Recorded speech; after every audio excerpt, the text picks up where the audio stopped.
Never a dull moment in Lively Valdoni. So today, the Lively folks filed a motion for sanctions, a Rule 11 motion. I'll explain what that is. Against everybody on the Wayfarer side of the case except for Justin Valdoni, the individual. And I know what you're thinking, and it's the same thing I thought, and it's not that. It's not about the shenanigans that happened last week. It has nothing to do with that. So under Rule 11, this is the federal rule of civil procedure that allows parties to seek sanctions against other parties. So if you misuse the court, misuse the process, engage in misconduct, like don't comply with a court's order, or you assert frivolous and baseless claims, you can be sanctioned by the court. And the sanctions usually are whatever attorney's fees you had to pay in defending this ridiculous activity. The person who did it has to pay you back for those attorney's fees. Sometimes the lawyers can get their hands slapped, and sometimes something else.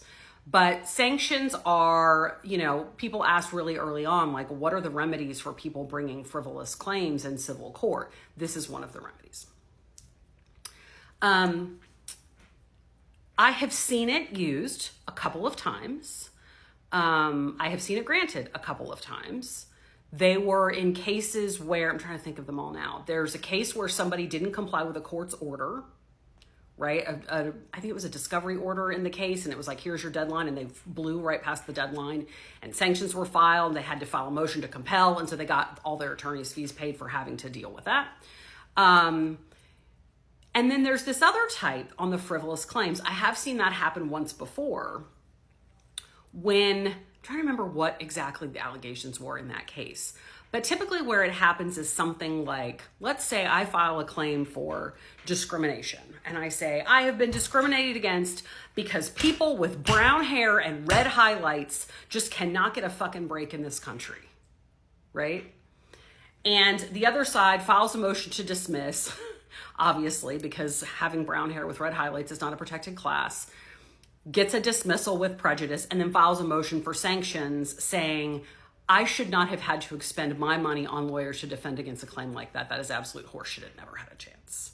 And the lawyer who brought it should have known better, right? That's typically what Rule 11 sanctions look like. But here, it is not that. Here, Lively's Rule 11 sanctions motion is based entirely on the theory that the amended complaint, the Wayfarer Valdoni amended complaint, does not properly allege who did what. Like, how did Abel get defamed? How did Sarowitz get extorted? It doesn't identify which claims go with which parties. And if that sounds familiar, it's because it's the exact same argument that they have made in their motions to dismiss that have not even been dealt with yet. So they are using the most extreme rule and extreme process out there to take action against the Wayfarer parties because the complaint isn't clear.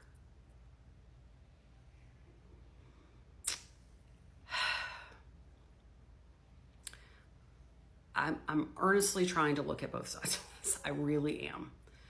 So under Rule 11, this is how it works. Process-wise, it makes a big difference because since you're talking about sanctioning someone, there's a lot of steps that have to happen, right? Don't get freaked out that just because they filed a motion for sanctions, that means the judge is just going to turn around and rule like he did with the motion to strike. This is a different matter. So if you want to file a Rule 11 motion in federal court against somebody, first you have to write up the motion and you have to send it to whoever it is you're trying to get sanctions against and say, I'm going to file this motion.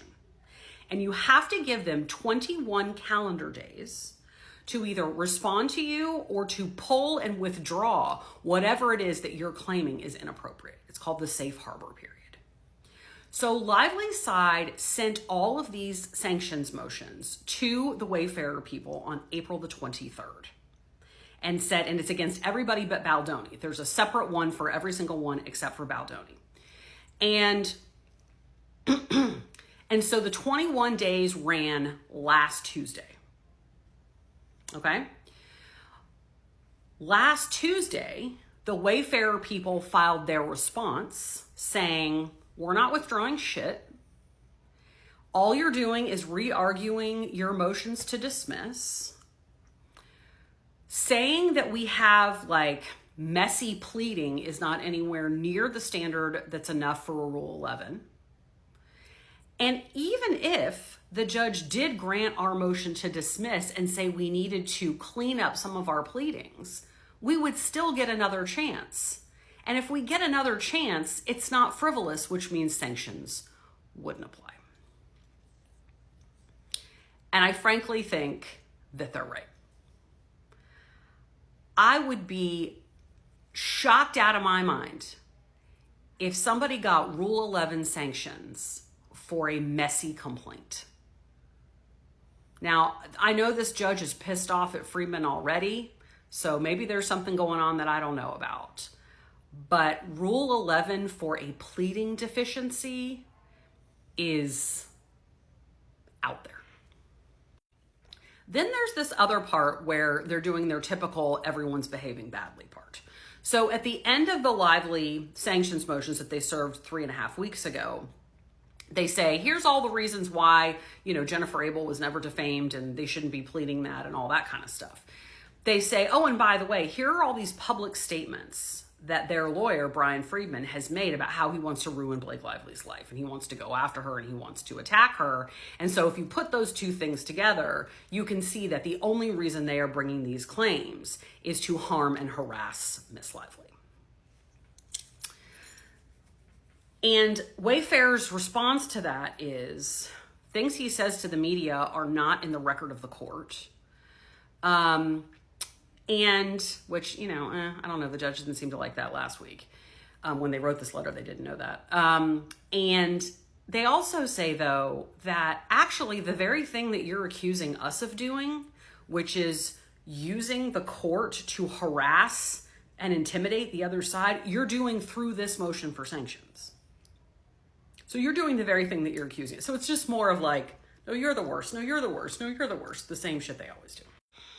So the judge has a bunch of options. He can do all kinds of things. He can do nothing, in which case just the regular default motion rules would kick in, which maybe I'll try to do that video later since it'll be helpful on just motion practice. So that would mean Wayfarer has 14 days to respond.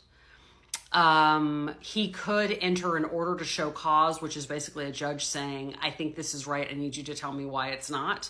So like an order to show cause why sanctions should not be entered, in which case Wayfarer would probably have to respond earlier. I think that's a lower possibility. He could enter something saying, I'm not going to rule on this until I finish ruling on the motions to dismiss because the arguments are the same. I'm trying to think what other ways he can do things. Those are probably the most likely options, one of those. But this is a pretty extreme motion for a pretty non-extreme issue. And I don't know if it'll piss the judge off or not. But, I'm going to give it a 98.7% chance of failing. That's my prediction. And yes, because I'm sure someone really smart, because you guys are so smart, will make a comment. Is it possible that this is a way to try to get leverage, like to separate Valdoni from everybody else, to like separate Valdoni from Sarowitz, so maybe he won't pay the bills anymore or something like that? Yeah, it could be. I don't know. I don't know what's going on behind the scenes, but legally I find it incredibly